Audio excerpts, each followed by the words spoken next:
This is Where We Live. I'm Lucy Nalpathanchel.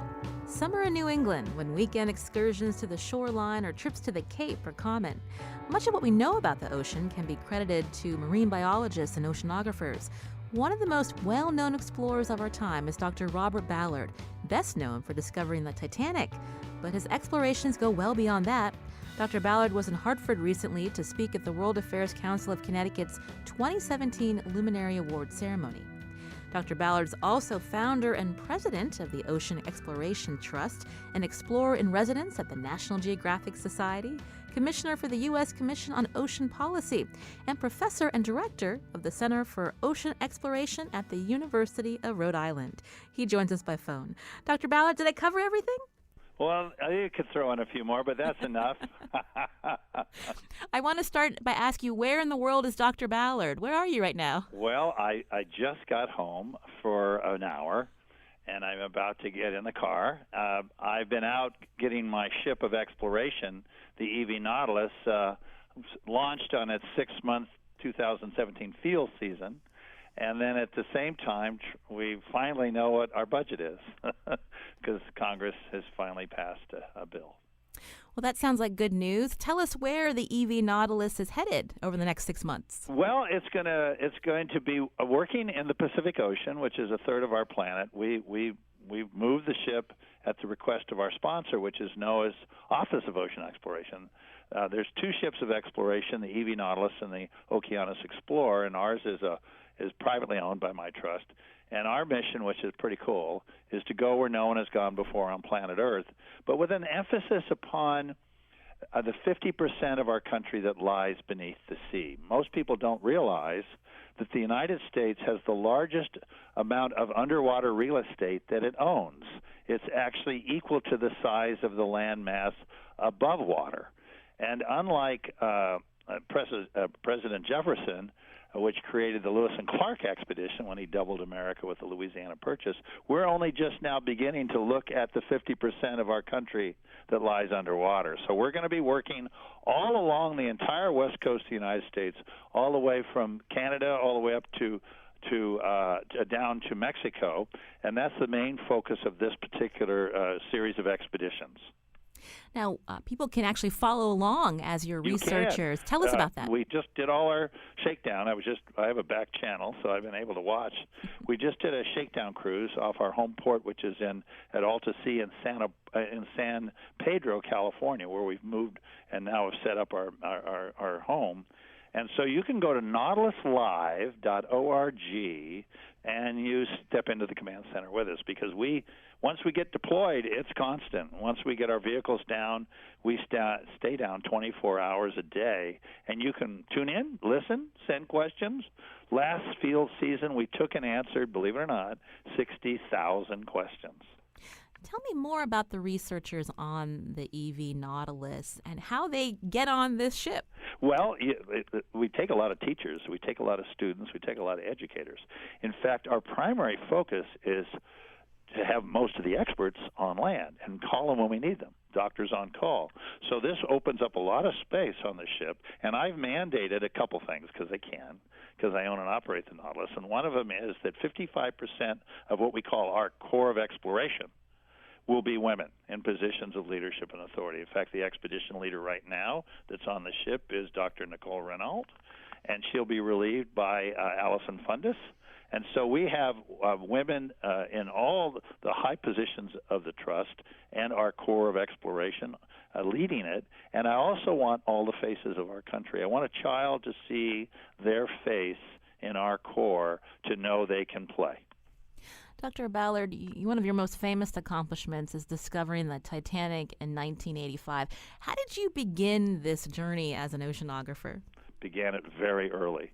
I'm 75 next month, and I started on a scrip ship out of La Jolla in 1959. When I was 17, I went out and I got rescued by the Coast Guard when the ship almost got sank in a giant rogue wave. But when I was growing up, I grew up in San Diego and then later Los Angeles. My father was heading up the Minuteman missile program in the 50s and 60s.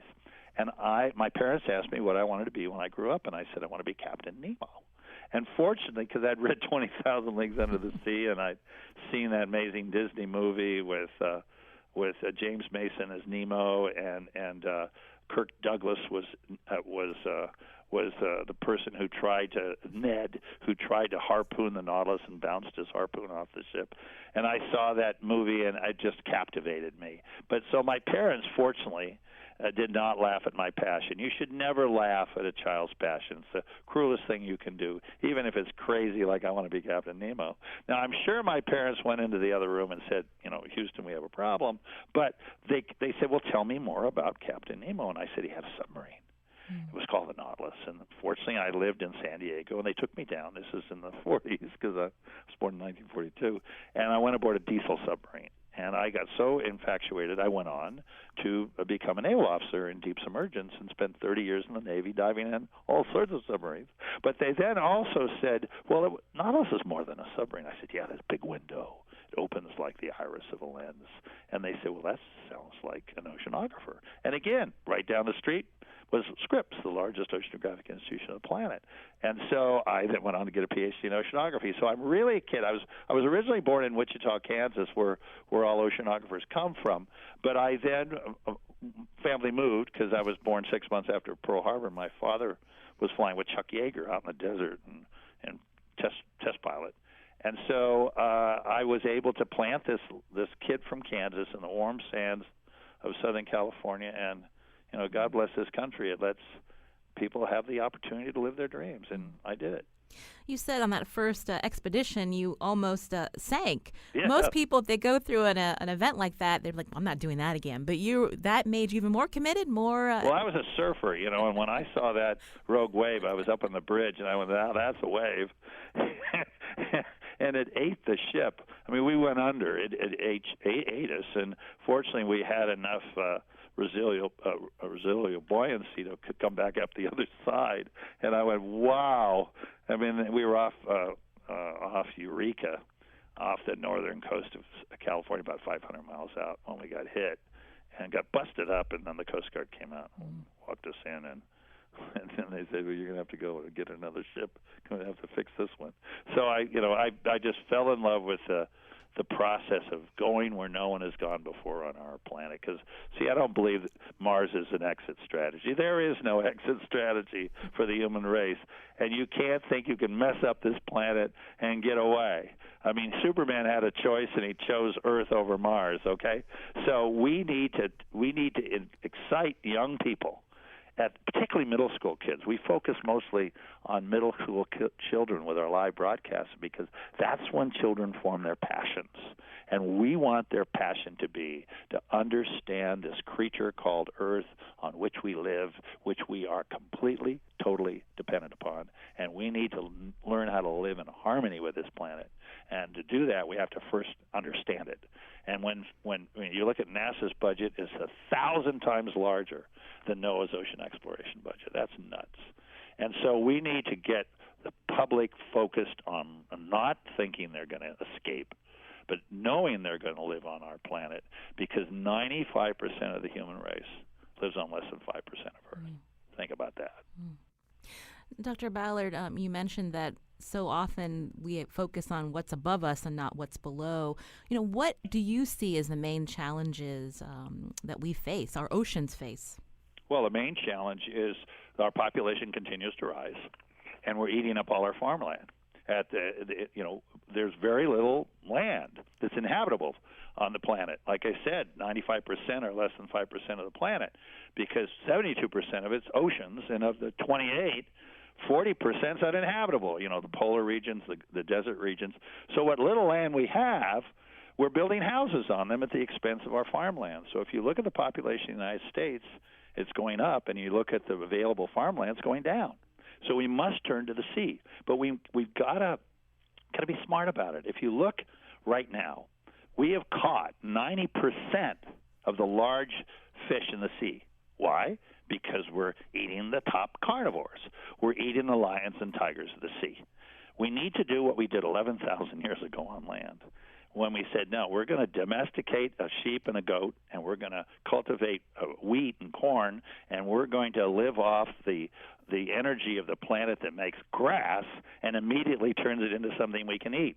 So we need to move away from a hunter-gatherer society, which is what we're still doing in the ocean, to a farming and herding society, and not only sustain what's in the sea, but increase its productivity. I'm all about looking at the ocean as having amazing ability, if we manage it properly and we farm it and we herd it, to greatly increase the food supply of the sea. So that's what we need to do. When you look at the future of the Earth's oceans and we look at climate change, we hear about coral bleaching. You mentioned overfishing, pollution. What concerns you? How can we stem this tide, so to speak? The single most important, I've been asked that question, as you can imagine, a few times, and I've served on presidential commissions, and I have one answer. Because if you give a politician 10, they'll cherry pick, take the easy ones. I'm not really worried about planet Earth being around in 1 billion years. I'm worried about the human race being around in 1,000 years. The single most important thing the human race can do to ensure its survival is the empowerment of women. Pure and simple. The empowerment of women. Because women, right now, the average age of a mother on planet Earth is 19, and that's average. And do you really think that 19-year-old girl wants to have a baby? Some do, but most don't, because they haven't been empowered. When microloans, for example, when you empower a woman and she's able to, in the United States, more women in the workforce now than men. There's a secret weapon of the United States, not so secret, are our women, because they're becoming empowered. Not quite there yet, but they're on a good track, certainly on my team. I'm speaking with Dr. Robert Ballard, a famous oceanographer. You mentioned politicians a little bit ago. I wanted to ask you about this proposal of the Trump administration to review monuments around our country, including the future of marine monuments. What's your take? Well, like any serious debate, there's two sides to the coin. And yes, I think the key thing that's important, because I'm working with the National Marine Sanctuaries right now, and sanctuaries are critical because they are like think of deep-sea corals are like the mangroves. They're where little kids can hide, little things can hide, and you need to be able to have the habitat so that you can have the nurseries. And marine sanctuaries, properly done, are the nurseries for the commercial fishermen. So but the fundamental important thing that needs to be done, it's like the recipe for chicken soup. First you get the chicken. The most important thing you need to do is to explore our exclusive economic zone, in which our sanctuaries are located. You need to know what we're preserving. So we need to, and that's why the sanctuaries are now stepping up to the plate and saying we need to go beyond the scuba diving depths. We need to go into the deeper parts of our marine sanctuaries and into the deeper parts of our exclusive economic zone and find out what's there, and then be very clever in how we write our boundaries. So I understand, when you create something and you've never been there, that's you need to think about that. It's really critical that we are going out now, and thank gosh, in the budget that just got passed was an increase in the National Marine Sanctuary Program. So that's a pretty good trend, because that was passed by the House and Senate. And so this is showing you that there are smart people looking at these issues, and they're putting their money where their mouth is. So I'm tickled with what I saw, an increase in the Marine Sanctuary Program budget in FY17. So you can hear things, but you got to see what's happening on the ground. What's the action being taken? I mentioned the Titanic, again, one of your most famous accomplishments, but what do you see as your legacy? Oh, that wasn't it. I mean, that was cool. We knew it was there. I mean, really, when I look back upon my career, the single most important discovery I had a part to play in was when I was co-chief scientist of the 1977 expedition off the Galapagos Islands, where we found the first hydrothermal vents that showed us where life began on our planet and how to find it elsewhere within our solar system and even the universe. The discovery of chemosynthetic life forms that are living not off the energy of photosynthesis. We threw out our biology book that day.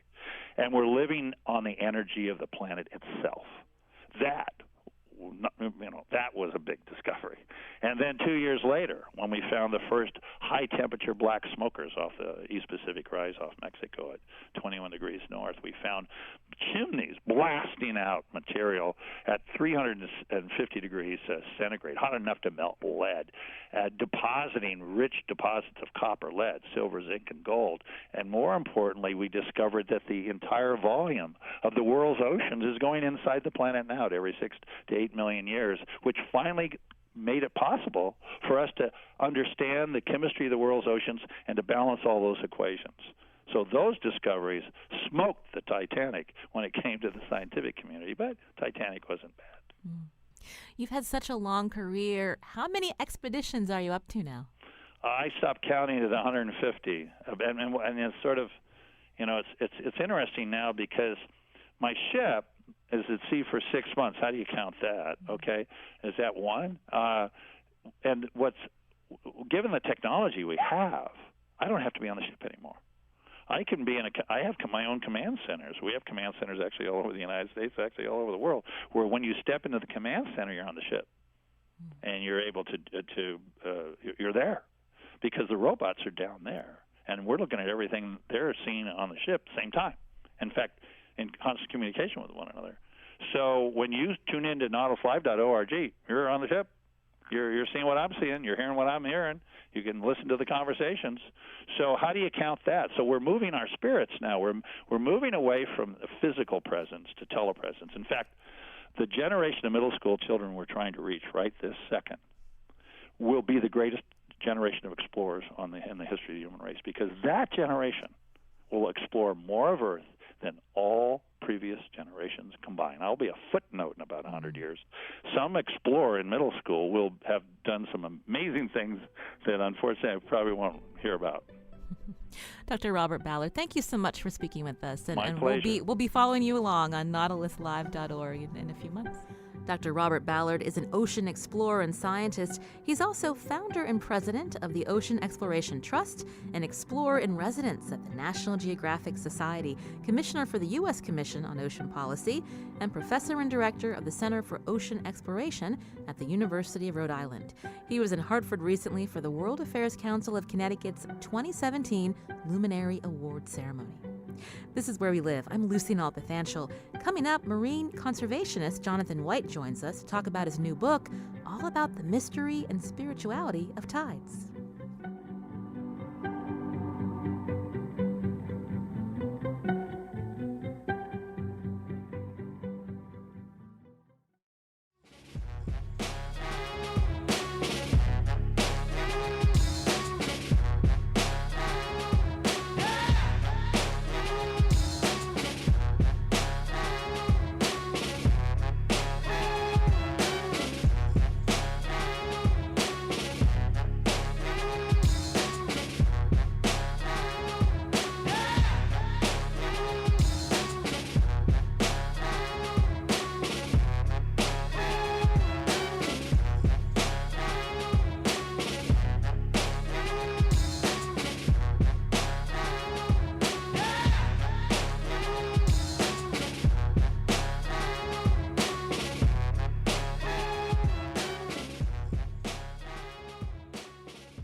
This is Where We Live. I'm Lucy Nalpathanchel. Tides are mysterious and dangerous if you aren't careful. Jonathan White knows this firsthand. The marine conservationist and sailor had a particular experience that led him to research the force responsible for keeping the seas on our planet in constant motion. His new book is called Tides, The Science and Spirit of the Ocean. He joins us today from the studios of Don Ross Productions in Eugene, Oregon. Jonathan White, welcome to Where We Live. Thank you. Thank you for having me, Lucy. I understand that you grew up surfing and fishing, among other activities in Southern California. Tell us about your connection to the ocean. Well, I did grow up in Malibu in Southern California, so surfing, sailing, kayaking, scuba diving, water skiing, beachcombing, all those things. And it seemed like I always had a tide chart in my back pocket when I was living there. And I actually left fairly early at the age of 13 up to the Northwest. But I didn't, I think in some ways the ocean got in my blood and it really hasn't ever left. Some people are fearful of the ocean. It's so powerful. What is it about the ocean, though, that drew you to it where you were not afraid? Well, I think it's largely just because I grew up on it. I mean, literally, I grew up right on the beach. So it was part of my life, like eating breakfast or lunch or dinner. So I never was separate from it. Consequently, I have a healthy fear of it, but it was so comfortable for me to be in it and near it that I think I've just really always enjoyed it. We're talking to you today because you're the author of the book Tides, The Science and Spirit of the Ocean. Tell us about that event that happened that first got you thinking more about the power of the tides. Yes. Well, when I left Malibu, I built a small boat, a 26-foot sloop, when I graduated from college up in Lewis and Clark in Oregon. And I sailed that boat around the Pacific and the Atlantic and the Caribbean. And in a lot of ways, I paid my dues sailing offshore in that boat. And then in my early 20s, I bought a big old wooden schooner. I started a school on the boat. We did seminars up and down the coast from Seattle to Alaska for about 11 years. And it was a really wonderful 11 years, very rich in experience and exploration and working with people on the boat. But one not so fun experience was going aground in a huge tide and gale up in southeast Alaska in the early 90s, and I almost lost the boat. I mean, the boat was completely flooded with water, and we did eventually get it out and revived, and the boat actually went out on the next seminar a few days later, but I nearly lost it. And I decided that after that point, I would learn how the tides worked, because I knew the moon had something to do with it, but I wasn't sure what. And I thought I'd read a couple of books and a couple of articles and learn everything there was to know about the tide, but I was wrong. There was a lot more to it. And a couple of books and a couple of weeks quickly turned into 50, 100, 300 books and about 10 years of study. You mentioned that tides are very complex, and it took you a long time to do the research to try to learn as much as you can about tides. Why are they so complicated? Well, it's a good question, and I don't know that I have the answer to that exactly, but they are. And interesting enough, in my 10 years of research and traveling around the world, really, to study this, I took some element of the tide and I went to where it was most dramatically at play, and I talked to researchers and scientists and oceanographers and fishers and just people who lived near the water, including monks that have a religious practice in Mont Saint-Michel in France. So I got a lot of different perspectives, and I think that one of the interesting things is that even a lot of the oceanographers I talked to were still perplexed by the tides. It's been a very challenging subject for as long as it's been studied, and it's been studied for a long, long time. Break it down for us. Tell us what exactly are tides and how they work. You mentioned the moon. Yeah, so strictly speaking, tides are an astronomically influenced change in sea level. So it would be influenced by the sun and the moon primarily, and their relationship to the earth. And really kind of what it boils down to is that the moon is the largest influence, but the sun has about 50% the influence of the moon. And it's really about whether the moon and the sun are working together to create larger tides, or they're working at odds with one another to create not so large tides. And something you wrote about was really interesting. I never really thought about it, that the Atlantic is strongly tuned to the moon, the Pacific more to the sun, and that's how we get these mixed tides in the Pacific. Tell us more about that. Yes, that's a big subject. It's one of the interesting things about this process for me is that I kept encountering mind-blowing facts about the tides. And the complexity, of course, and another challenge is to have to keep a lot of different elements of the tide in my mind at once, because some of them seem contradictory. Like the tide is a large or a long wave that travels around the world at the speed of a modern jet, but it's also about vibration and about resonance. And that's where we get back to your question, that the tide or the ocean basins of the world resonate with the different so-called calls from the sky or from the solar system. So to boil that down a little bit, the analogy that I like to use is singing in the shower. And when we sing in the shower and we hit that particular note that makes the shower stall resonate with our voice, let's just say it's the note C. And when we hit that note, suddenly the shower stall resonates with that, and our voice gets rich and full and brilliant, and we feel like a genius, right? And so that's resonance. And if you blow that analogy up to the size of the universe or the solar system, the singing are the various relationships of the earth, moon, and sun that I mentioned earlier. New moon, full moon, half moon, so forth.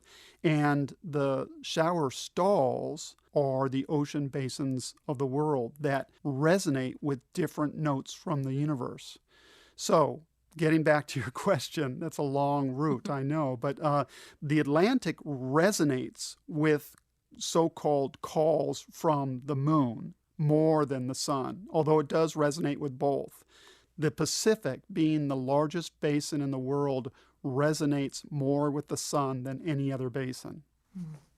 Since we're talking about opposite sides of the Earth, how is it possible for there to be two high tides? You write about that.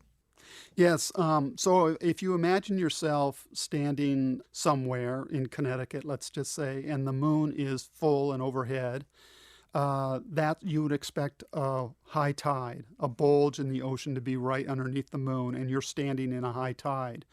Well, by the force of centrifugal force, there's also a bulge on the other side of the Earth, and that's created by centrifugal force, which is really the same kind of force that makes us want to spin out when we drive too fast around a corner. It's a Greek word meaning to flee. So there's another bulge on the opposite side of the Earth that's caused by the moon's circular orbit around the Earth.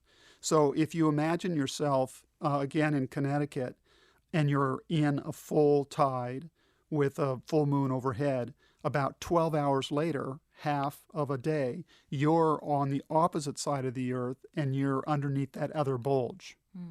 So, and then in between, you're in a valley, which is low tide. So you start out at high tide, 6 hours later, you're in a low tide.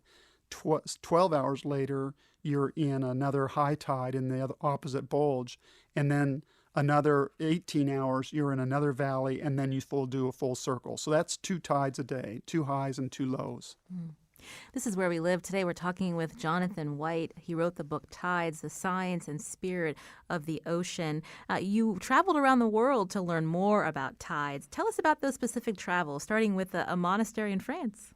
Yes. So, like I said earlier, I took some element of the tide and I went to where it was most dramatically at play. So I went to Mont Saint-Michel in France, which is on the west coast of Normandy, to a monastery there that was built in the 7th century. It's been an active monastery ever since that time. And it's got a 45-foot tide, one of the largest in the world, and certainly the largest in mainland Europe. And it's completely tide wrapped. So when the tide is out, the ocean is about 10 miles away. And then when it comes in, it races across these sand flats and wraps around the monastery. Jonathan, can you tell us more about when we think about tides, that connection to spirituality, and what you learned when you were there?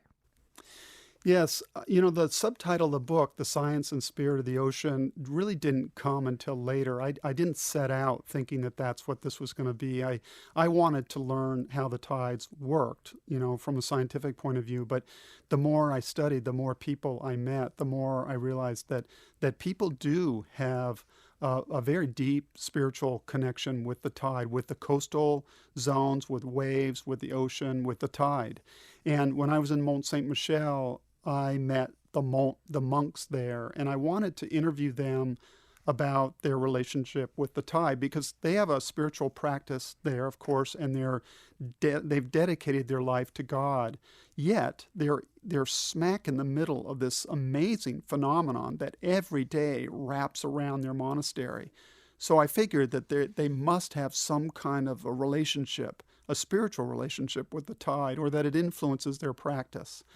But it took me a couple of years to get permission to interview them, and they finally allowed me to come to a silent lunch and a half-hour interview. And I got to pick the time, and I picked the largest tide of the year, and I went, and I did have this, and my half-hour interview turned into an hour, but it was an amazing conversation with 7 monks about how the role that the tide plays in their spiritual daily practice. And then you went to Venice. This is a city that's grappling with rising tides. Tell us about that. That's right. So Venice was founded in the, I think, the 5th or 6th century, and it's been plagued by flooding from tides ever since it was founded. And I went there to really, as a study, to see what this modern city was doing to protect itself from rising sea levels and rising tides. Because today, San Marco Square in Venice gets flooded about 70 times a year, so a lot. And what they're doing is they're closing off the gates of the entrances from their lagoon into the Adriatic Sea. And they've been working on this project for about 20 years now, and they're getting close to being done. Probably in the next 5 years, those gates will be in operation. When we talk about the threat of rising seas here in this country, we think about the coastal cities like Miami, also in Boston. What lessons could we learn from places like Venice? Well, I think that, Venice went through about a 15-year public process. And I think I mentioned that really Venice has been dealing with tide issues ever since it was founded. And for a lot of years, the ground was actually dropping faster than usual because they were extracting groundwater. So the land was dropping, the sea levels were rising. It created a very difficult and challenging situation. But what they arrived to within their public process is that they would adapt a resilient attitude towards the tide. They would live with some flooding, but they would try to protect the city from extreme flooding. And I think that's a really good lesson for all of us everywhere. And not every situation is the same. Miami has a different situation. New York has a different one. Bangladesh does. I also went to visit the San Blas Islands off of Panama, and they have a very different situation there. But in Venice, they are able to actually block off the tide. So again, it's really different everywhere, but I think the resilient attitude is a good one, meaning you're not going to stop the tide, but we have to learn to live with it.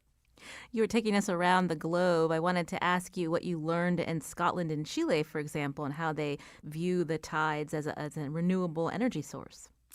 Yes, so for a chapter on tide energy, I went to the Orkney Islands and to Chile, as you say. And up in the Orkney Islands, there's a group called the European Marine Energy Center, and they are doing experimentation on tide energy and probably the most work in the world right now. And they have sites that are developed with infrastructure, and they allow different businesses and organizations to come in and set their devices in the water and test them. And they're making a lot of progress there. And then for that same chapter, I went to the southern tip of Chile, to the Straits of Magellan, where they have tremendous tide energy resources, but nothing in the water yet.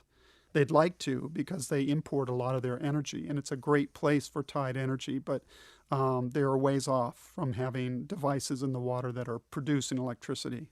In this country, Rhode Island and Maine have explored or are exploring tidal energy. Did your opinion of using this as a renewable energy source, did it change after going to the Orkney Islands?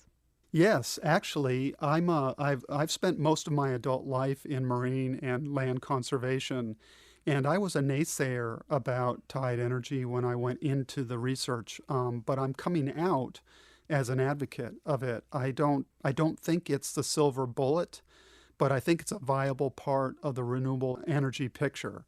It's more dependable and reliable than solar or wind, but it's also got its challenges. The ocean, as anybody can imagine, is a very hostile environment. It's hard to develop engineering that can withstand the kinds of pressures that it has to withstand. And I think the debate, at least here locally, is the effect of the turbines on commercial recreational boating, concerns about fish and wildlife. Yes, all of those things. The traditional uses of the water, there are many levels, including environmental levels and interference, noise, even creating friction that could change the tidal regime of some of these places. But I think if it's done carefully and not, I've heard in some cases that they're planning arrays of 500 devices underneath the water in one narrow channel. And I'm not for that, because I do think that kind of volume can have effects that are detrimental. But I think done with thoughtfulness and about the environmental implications and what the capacity is for each of these locations, I think it could be very a very viable part of the puzzle. We mentioned wildlife. In your book, you talk about a particular species of bird, the sandpiper, which relies heavily on tides during its migration from the Arctic to South America. Can you talk about that? Yes, in the first chapter, I spent a fair amount of time in the Bay of Fundy, and there's a very small bird, as you mentioned, the sandpiper. It's a semi-palmated sandpiper that breeds up in the Arctic, and they fly from James Bay in the Arctic all the way down to Suriname each year, and then back again. And when they travel from the north to the south, it's about a 3,500-mile passage, and they make one stop, and that's in the Bay of Fundy. And it happens that with the Bay of Fundy large tides, as the tide goes out, there's a very small mud shrimp that these birds eat, and they know they can get it in high volumes when they stop there in August. So they fly in, and they're completely emaciated, skinny as can be when they fly in, and then they spend 7 days traveling along the tide line, eating these little tiny mud shrimp. I mean, they're smaller than the size of a grain of rice. And one bird could eat as many as 16,000 in one tide cycle. And they double their weight in about 6 or 7 days, and then they take to the air nonstop down to Suriname. So it's a really interesting, interconnected, interdependent relationship between the birds, the Bay of Fundy tides, and these mud shrimp. And the Bay of Fundy, a place with one of the world's largest tides? That's right. It has a record tide of 54 feet, 6 inches, which is 10 feet larger than the next largest tide. And Ungava Bay in the Arctic, just about 1,600 miles north of the Bay of Fundy, coincidentally, also has a tide as large. So those two places share the record for the largest tides in the world. This is a really interesting book, Jonathan White. What do you want readers to take away from it? Well, I think that mostly it's a celebration of this fantastic ocean that we live right next to, and that we actually know so little about. I mean, I grew up on the ocean. I've spent my whole life on it or near it or studying it or whatever, and I had no idea of the levels of complexity in the tides. And so I think really I just want to share that just how what a miracle it is, and how delighted I think we all should be to be on it or near it or living our lives close to it. Author Jonathan White is a marine conservationist, a sailor, and a surfer. He joined us today from the studios of Don Ross Productions in Eugene, Oregon, to talk about his new book, Tides, The Science and Spirit of the Ocean. I'm Lucy Nalpathanchel. Coming up, how healthy is Long Island Sound? We'll hear about efforts to measure pollution along the shoreline. That's after the break.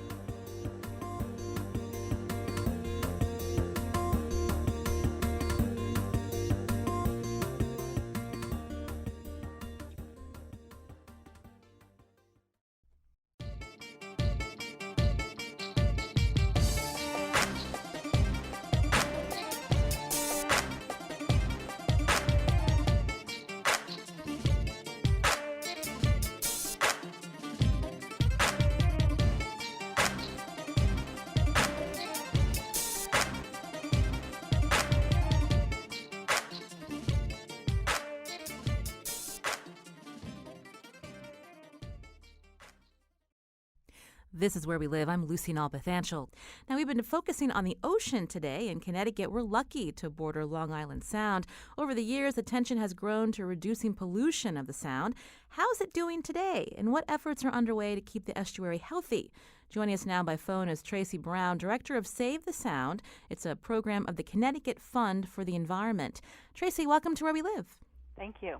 So give us a brief overview of the health of Long Island Sound, and then tell us a little bit more about this new study that's underway. Well, Save the Sound publishes a report card on the Sound. We had one that came out last fall, and we have a new one coming out this coming spring. And what we see in that report card, which really focuses on the ecological health of the Sound, is that overall it's doing pretty well. We have good grades. You know, we do a A, B, C, D, E, F report card like everyone gets at school growing up. And out in the eastern end, we have an A-. As you head into the Sound, in the middle, you get Bs. But then as you head towards the western end, we do have a C- off the coast of Fairfield County and Westchester County, and then as you get in towards New York City, there it is an F grade. So what this is telling us is that, you know, there's more stress on the western end of the Sound for two reasons. You have millions of people. You have the highest population density on any estuary in the U.S. at the western end of the Sound. And you also have very low tidal flushing, so all the pollution that comes in from the metropolitan area really sits in the water and doesn't get pulled out to the Atlantic like at the other end, in the eastern end of the Sound. So it's a mixed story. We have some investments that have been made, and we've seen improvements in water quality, but there definitely is more work to be done. So, Tracy, when you talk about more population over on the western side of the Sound, you know, historically, when we look at pollution in Long Island Sound caused from sewage treatment plants? Yeah, so sewage treatment plants are one of the biggest contributors, but actually I would rephrase that to say it's not just the plants, it's our whole collection system, and it's also communities where they don't have municipal wastewater, but they're using septics and cesspools. So a lot of times people will point to the plants and say they're not doing a good job, but more often the problem is that our wastewater isn't making it to the plant. You have millions of miles of pipe that runs under our homes and businesses and towns, and a lot of them are aging and sometimes cracking and leaking. So you get what we call sanitary sewer overflows in communities when you have a lot of rain, and that's flushing raw sewage into our rivers and streams, which brings it into the Sound. And you also have old cesspools and septics that can leach and release fecal bacteria into the water. So it's the whole system. It's not just the plants. The plants have actually made investments in reducing nitrogen getting into the Sound, as well as improving their treatment for fecal bacteria. So the plants, on balance, are in pretty good shape. If I could make a generalization, which is always a little tricky. So we were talking about the health of the open waters, lots of studies that have been done. But this new study, it's called the Unified Water Study. How is that different from past studies, and what are you focusing on? Yeah, so what we found when we did the report card is we have great available ongoing monitoring in the open water that's been funded for over a decade by the EPA that's really helped to guide our management decisions and our understanding of what's happening in the open Sound. But we don't have the same data for all the bays and harbors and coves, of which there are 116 encircling the Sound. And the bays, harbors, and coves are often the places where people get in the water, where you have a beach or a marina or boat launch. And we heard a lot from the public saying, well, how about my bay or harbor? If I see an A out in the water, does that mean that it's also an A in Stonington Harbor or Mystic River or, you know, any number of these places? And we know from our best science that you can't really extrapolate from the open water quality into those systems, that they are actually unique. They're more shallow. They have different flushing rates depending on, you know, how open and closed they are to the open water. And they also are typically the places where the rivers and streams that are bringing pollution off of our landscape, off of our lawns and our parks and our streets flow right into those systems. So we want to get out with the Unified Water Study and start monitoring, ideally in every one of those 116 bays and harbors, to be able to tell the story of their unique health and to add that to future report cards and use it as a roadmap for management decisions and investments going forward. Now, you mentioned the EPA and funding in the past. That's not expected to continue, so this reliance on citizen scientists to help with the testing of the water. Tell me about a little bit more about that effort.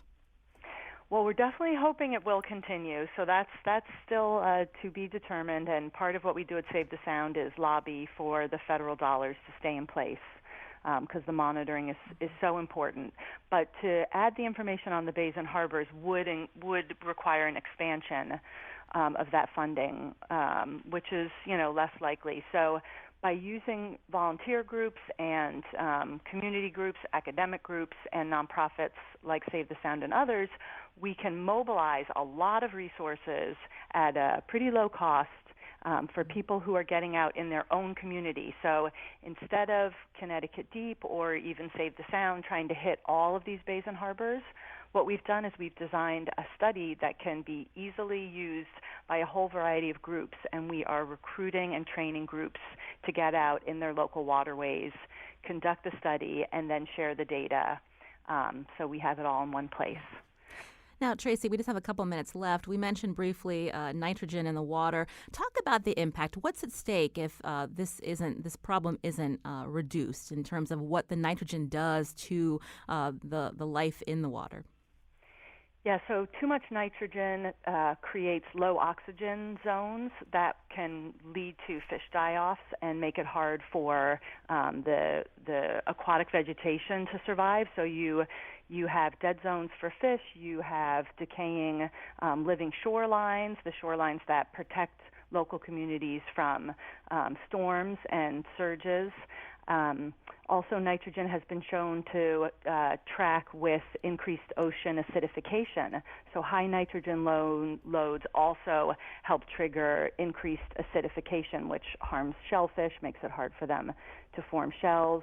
And on a kind of direct human recreation level, it also, it's a fertilizer, so it's triggering algae blooms and red tides and rust tides and other growth in the water that makes it unpleasant for people to swim and get in the water. So it's bad for the wildlife, it's bad for recreation, and it's bad for all the local economies that rely on a healthy sound for jobs and tourism.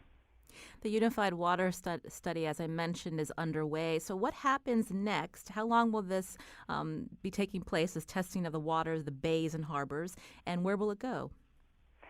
So we're hoping it'll continue for quite a few years because, of course, the most valuable data sets are multi-year data sets, so you can see trends.